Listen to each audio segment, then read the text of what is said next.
Montana Territory, August 1877. The sun had just dipped low behind the ridge when Shepherd O'Connell saw movement near the chicken coop. He was halfway to the barn, saddle still slung over his shoulder, when he paused and narrowed his eyes. A figure crouched by the wire fence, small, fast, and terribly quiet. He dropped the saddle and walked forward, boots crunching dry grass. The girl froze as she turned. A hen clutched to her chest, her eyes wide with fear. She was young, 18, maybe 19, with tangled dark hair hanging past her shoulders and a face streaked with dust. Her dress was thin, torn at the hem, and one sleeve hung half off her shoulder. Shepherd could have yelled, could have run her off like most men would. Instead, he stopped a few feet from her, hands easy at his sides, and asked gently, "Are you hungry or alone?"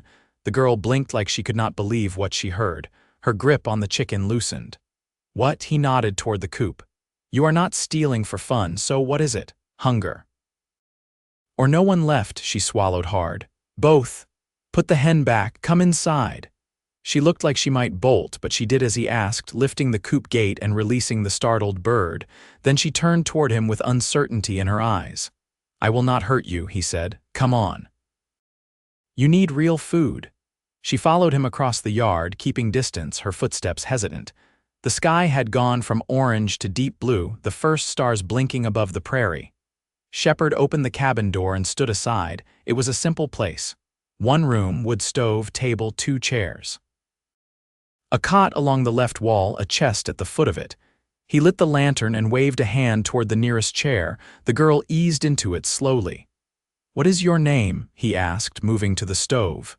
Keziah Clarke," he nodded. "Shepherd O'Connell."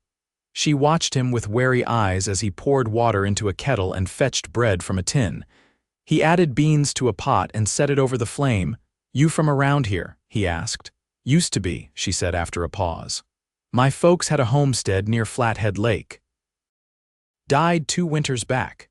Then, I went south, tried to find work, ended up walking north again, thought maybe someone here would remember me. Did they? No." He did not press. The silence settled soft between them. When the food was ready, he slid a plate across to her. She hesitated only a moment before picking up the fork. She ate like someone who had not had a full meal in weeks. He waited until she slowed down before saying, "You can stay tonight. I will sleep in the barn." "You do not have to. I want to. You will be safe here." Her eyes met his. Tired.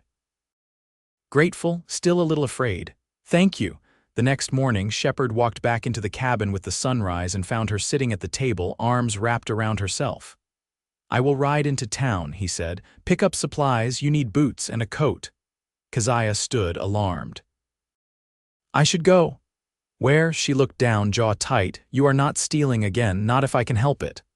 "Why?" she asked, voice raw. "Why are you being kind?" He looked at her for a long moment. "Because someone should have been kind to you sooner." She dropped her gaze. Shepherd saddled his horse, rode 2 hours into Whitefish, and came back with a sack of flour, candles, dried apples, and a second-hand coat that looked like it might fit her. He found her outside, tying up her hair by the water pump. The coat hung awkward in his arms when he held it out. "Here," she took it slowly. "You did not have to do this. I know."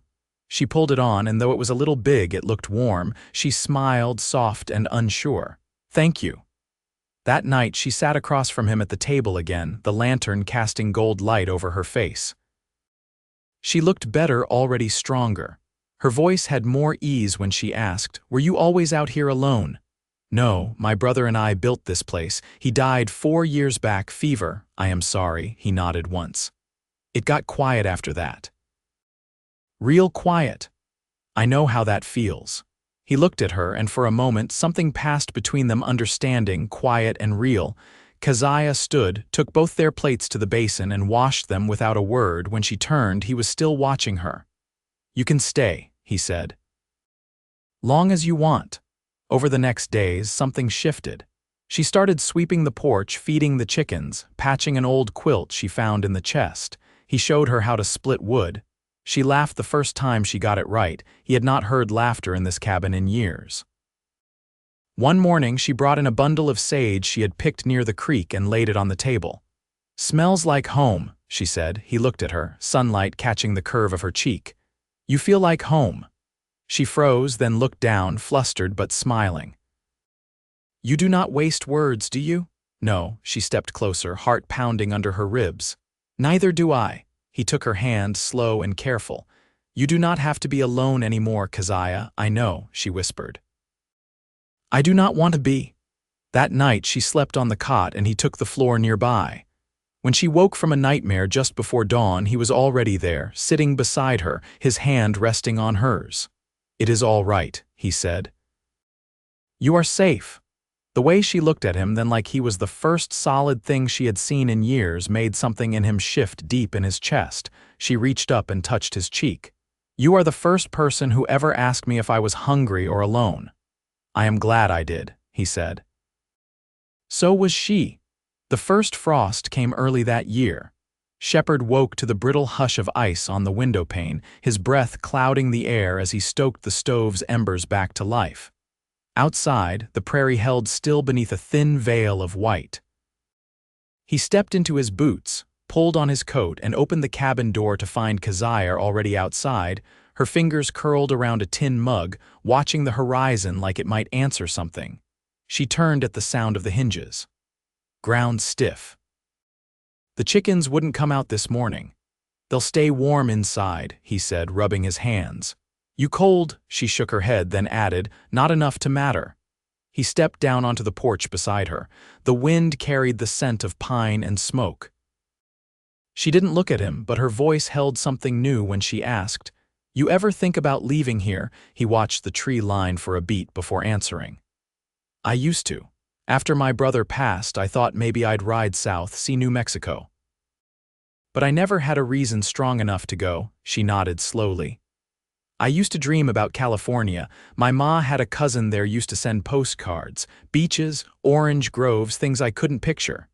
"You still want to see it?" A long pause. "No." "Not anymore." They stood in silence, breath rising in twin plumes until Keziah turned back toward the door. "I'll make coffee." By midday, Shepard was in the pasture mending the fence near the north edge of the property. Keziah came walking across the field, holding a folded scrap of paper. "This was in your chest. It fell out when I was putting away the quilt." She handed it to him, eyes flicking down to the worn leather gloves in his hands. He unfolded the paper. A note, yellowed with age, written in a careful hand. The handwriting was his brother's, a list of things they'd meant to build: a windbreak, a smokehouse, an extra stall. "I didn't mean to snoop," she said. "You didn't. He'd have liked you seeing it." She hesitated. "You miss him?" "Every day." She didn't speak, just crouched beside the fence and began helping him thread wire through the posts.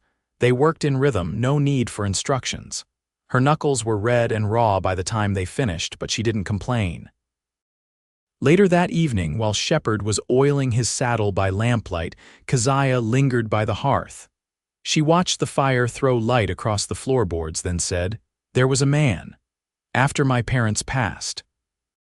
I worked for him, cleaning rooms at a way station near Helena."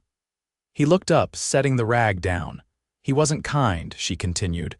"Didn't like when I spoke or looked folks in the eye, said it made me uppity." Shepard didn't interrupt. "I left the night he tried to lock the door behind me." He stood and crossed the room, slow enough not to startle her. "You never have to be afraid here." "I know," she said.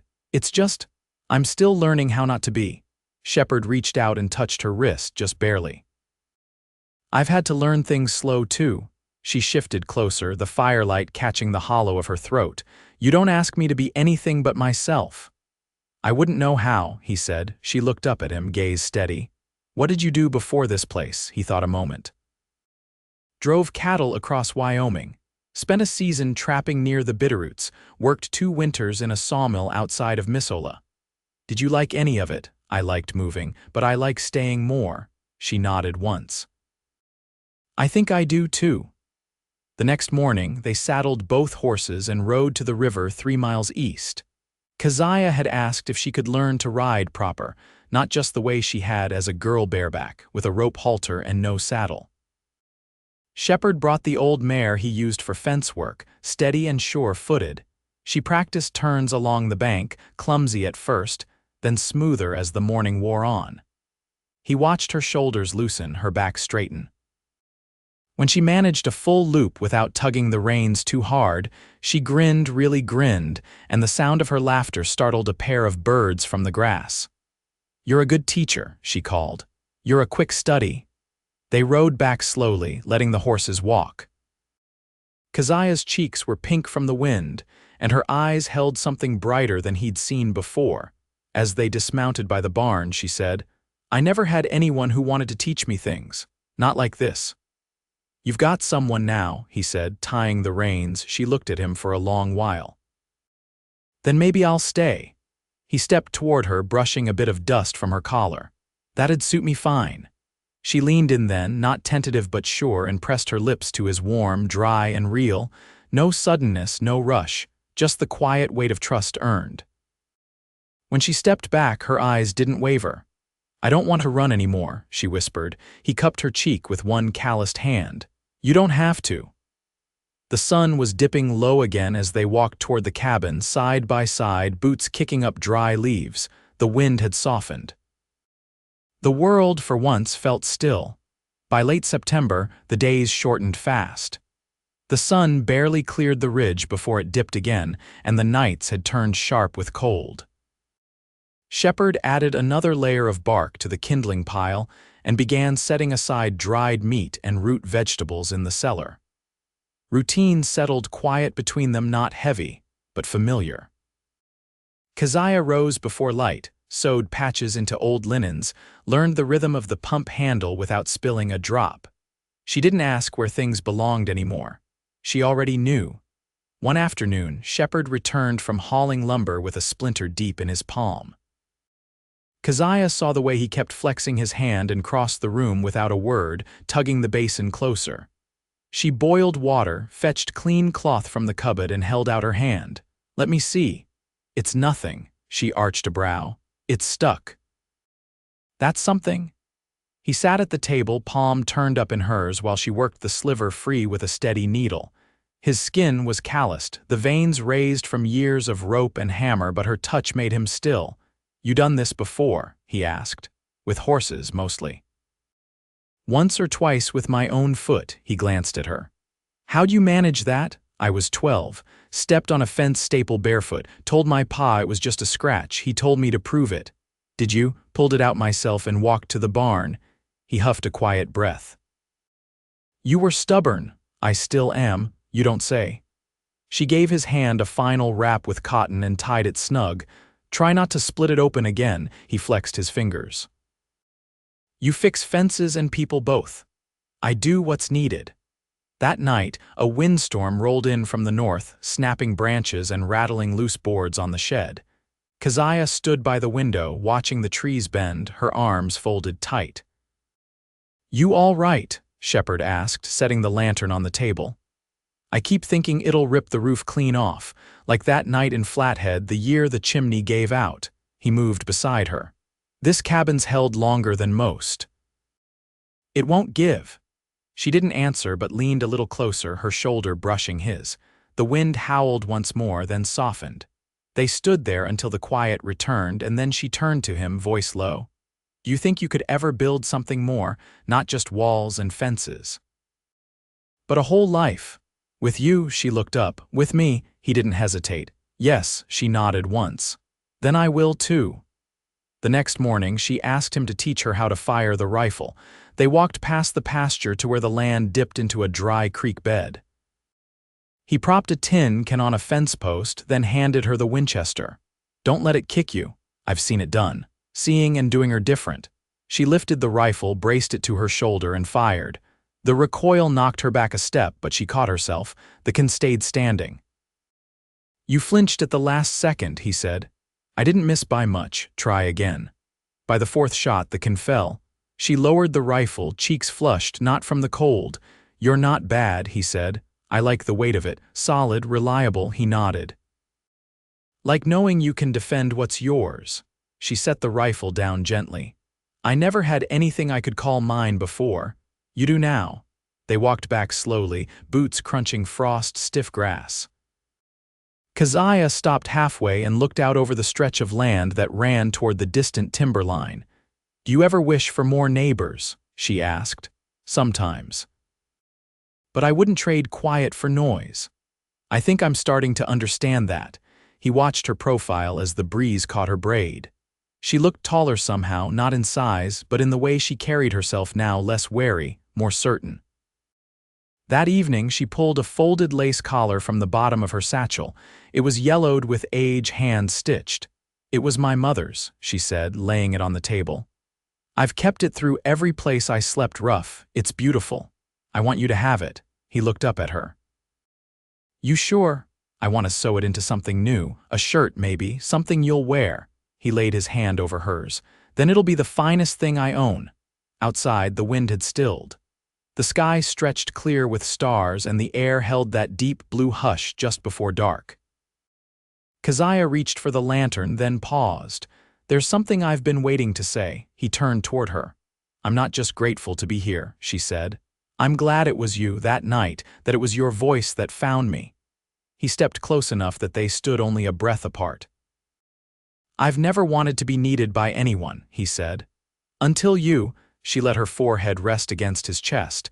"Then we'll stay needed, together." In the quiet that followed, there was no storm, no hunger, no fear.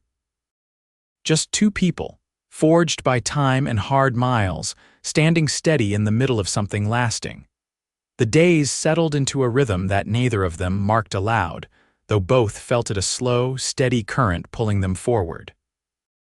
One morning, Keziah stepped outside before Shepherd had finished harnessing the mule, and he found her crouched by the edge of the barn, sleeves rolled high, her fingers sifting through soil. "Ground still holding warmth," she said, brushing her hands on her skirt. "I think we could plant garlic before the freeze." He leaned against the post, watching her. "You know how, my mother did. You plant in the fall, harvest in summer. She used to say it was a promise made in the cold." He nodded once. "Then we'll make it." They worked side by side that day, turning earth and laying cloves. Keziah tied her braid in a knot at the back of her neck to keep it from falling forward, and Shepherd noticed how sure her hands had become, how she didn't hesitate anymore to take up space. Later that week, a letter arrived by courier, addressed to Shepherd in a tight, unfamiliar script. He opened it slow, sitting at the table while Keziah poured water for tea. His jaw tensed as he scanned the page. "Trouble?" she asked. He folded the letter and slid it beside the lamp. "Old acquaintance from the mill days. Wants to trade me a team of oxen for help clearing his new plot east of Kalispell." Her brows lifted. "You thinking of going? Could be worth it. We're short an extra team come spring." Keziah leaned against the table. "How long would you be gone?" 4 days, maybe 5. She didn't answer right away, just ran her thumb along the rim of the cup. Then, quiet but certain, "I can manage things here." "I know you can." "I'd rather go with you, though." He looked up then. "You would. We've built something here, Shepherd. But I don't want to live only in one place. I want to see how you move through the rest of the world." He reached across the table and took her hand. "Then come." They packed light salt pork, bread, dried beans. Keziah carried her coat wrapped tight with twine, saddlebag beside it. The ride was long, the trail winding through stands of larch just beginning to yellow. They stopped once at an old trapper's post, where Shepherd traded a strip of cured venison for a jar of lard and a length of twine. On the third evening, they reached the far edge of Kalispell Valley, where the land flattened and the sky stretched wide. A small cabin waited there, rough-built but upright, with smoke curling from the chimney. The man who stepped out to greet them was wiry, his beard streaked with gray. "Didn't think you'd come," he said. Shepherd swung down from his horse. "Didn't say I wouldn't." The man's eyes shifted to Keziah. "This her?" "She's with me," Shepherd said, quiet but firm. They worked long hours the next 2 days, clearing brush and hauling logs. Keziah didn't wait to be asked. She hauled limbs, boiled coffee over the fire, patched a torn tarp without a word. The man watched her once, then said to Shepherd under his breath, "She's not what I expected." "She's more than most expect," Shepherd replied. That night they camped by the edge of a creek, the stars sharp above them. Keziah sat cross-legged near the fire, turning a cedar shaving in her fingers. "My father used to carve spoons out of these," she said. Said the wood made everything taste like earth and smoke. "You ever try carving?" "Not since he passed, but I remember the shape." Shepard handed her his knife. "Then start." She took it slow, working the edge along the curve of the wood, her brow furrowed. He watched her hands, steady and sure, and thought how strange it was to feel so at home beside someone who'd once been a stranger in his shadowed yard. When they returned to the homestead 3 days later, the wind had shifted. Snow would come soon. Keziah stepped down from her horse and looked across the field, the garlic bed faint under its layer of straw. "We came back," she said, brushing dust from her skirt. "We will again." She turned toward him, her eyes clear. "I want to take your brother's list. Finish the rest of it." He looked at her for a long moment. "You sure?" "I don't need California. I don't need new. I just want to keep building what we already have." He reached for her hand, rough palm against hers. "Then we'll finish it together." And they did. By the next full moon, the smokehouse stood solid beside the shed. The windbreak followed, then the extra stall. Keziah carved her first cedar spoon and hung it beside the stove. She never mentioned California again. Shepard never rode south. Their days grew quieter but never dull. They didn't call it love aloud because it didn't need naming. It was in the way they moved around each other, how he poured her coffee before his own, how she folded his shirts with the seams tucked in. Every small act built something lasting. Not sudden, not grand, just true, and that was enough. The first snow came heavy and wet, falling in thick hushes that blanketed the cabin roof and settled into the seams of the barn. By morning, the world had gone quiet beneath it, every line softened, every sound muffled. Shepard stepped outside with a shovel slung over one shoulder, the cold biting straight through his coat, and looked across the yard where Keziah was already brushing snow from the chicken coop with a broom twice her size. "You're going to freeze your fingers clean off," he called out. She didn't stop. "They're still attached." He crossed to her, took the broom from her hands and set it aside. "I'll finish. You go inside." She hesitated. "You built the smokehouse. You've earned one morning by the fire." She gave him a look, narrowed and fond. "You just want the broom for yourself. That and a cup of coffee you'll make better than I would." She relented then, tugging her scarf higher as she headed back toward the cabin. He watched her go, steam rising from the chimney already, and felt that quiet ache of a man who'd been alone too long to forget what it had felt like. By midday, the snow had melted from the coop roof, and the hens were scratching at packed earth like nothing had changed. Keziah opened the cellar to fetch onions for stew and found Shepard's brother's list still pinned to the wall above the shelves. She stared at it for a time, her breath rising in the cold air, then climbed back up with arms full. That evening they ate in silence, the fire crackling low while wind scraped softly along the windows. After the table was cleared, Keziah turned to him with a strange light in her eyes. "You ever think of writing your own list?" she asked. He leaned back in the chair. "Never saw the need. Well, I've been thinking we could start one." "What would be on it?" She crossed the room to the chest at the foot of the cot, pulled out a folded bit of paper and laid it down. "I want a root cellar built deeper. A real one, not just the pit we're using. I want to try growing strawberries come spring, and I want a porch that wraps all the way around so you can sit on the east side in the morning and the west side at dusk." He looked at the paper. "That's a long list. I've waited long enough for a life worth adding to." He stood and brushed his hand over her shoulder, slow and certain. "Then let's build every last thing on it." By the next week, the snow had frozen hard into the ground. Shepard borrowed a team from a neighbor downvalley and hauled in timber from the ridge. Keziah worked at his side, measuring beams by hand, squinting over plans drawn with charcoal on flour sacks. When her gloves tore through at the fingers, he wrapped her hands in cloth strips and said, "You're no less stubborn than you were in August." "Stubborn gets things done," she said. They built the porch in pieces, laying each board with care.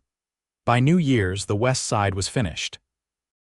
They sat together that evening, boots resting on the lowest plank, the sky streaked with the last light of the year. "I used to think peace would feel like silence," she said. "But it's this, right here." He reached for her hand. "It's you that makes it so." She turned toward him, her hand warm in his. "I've been thinking about something else. Tell me. We've been carving out a life here, bit by bit, but there's one thing we haven't said plain." He waited. "I don't want to just be the woman who lives here. I want to be yours proper."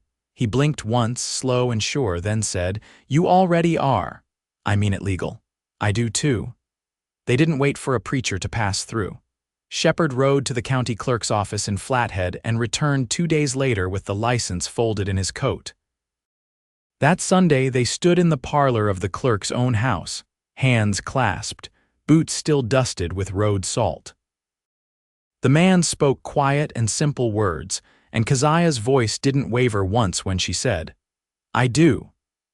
They rode back through falling snow, her hand tucked into the crook of his elbow, and when they stepped into the cabin, it felt like something new had settled into the bones of the place.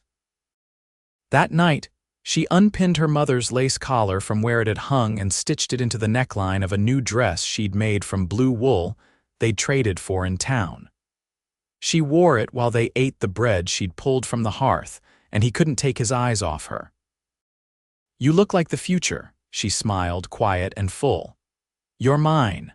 They spent winter tucked into the rhythm they'd made.